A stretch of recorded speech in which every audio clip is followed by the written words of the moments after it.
शुभम एक यूट्यूबर था जिसे रहस्यमयी और डरावनी जगहों की खोज करना पसंद था। एक दिन उसे एक सुनसान गांव के बारे में पता चला जहां जाने वाले लोग कभी लौटकर नहीं आते।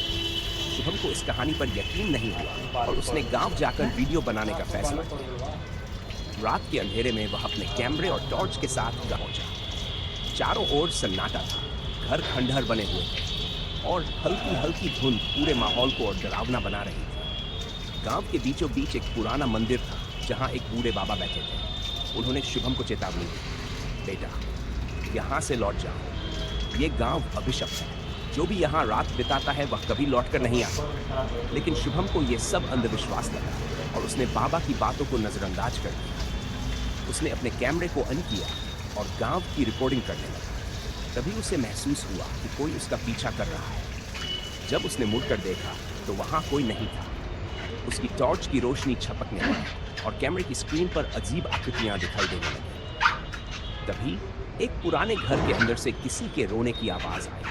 शुभम धीरे धीरे अंदर गया और देखा कि वहां एक औरत बैठी थी। उसका चेहरा अजीब सा था और आंखें गहरी काली थीं। जैसे ही शुभम ने कैमरा उसकी तरफ किया, वह जोर से चीखी और अचानक गायब हो गई। शुभम के हाथ से कैमरा गिर पड़ा। डर के मारे वह बाबा के पास पहुंचा और उनसे पूछा, यह औरत कौन थी?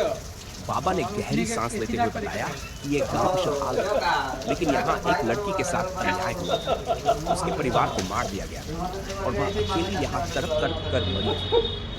तब से उसकी आत्मा इस गांव में भटक रही थी। जो भी यहाँ आता है उसे अपने साथ ले जाए। बाबा ने कहा, अगर तुम बचना चाहते हो तो तुरंत यहाँ से निकल जाओ। शुभम ने तेजी से अपने कैमरे को उठाया और गांव से बाहर भागा। लेकिन उसे महसूस हुआ कि वह बार बार वहीं पहुंच रहा था जहां से उसने दौड़ना शुरू कर दिया। चारों ओर से अजीब सी फुसफुसाहटें और डरावनी आवाजें आने लगी। तभी बाबा ने उसे सलाह दी, अगर तुम उससे माफी मांगो, उसे मुक्त करने की कोशिश करो तो शायद वह तुम्हें छोड़ दे।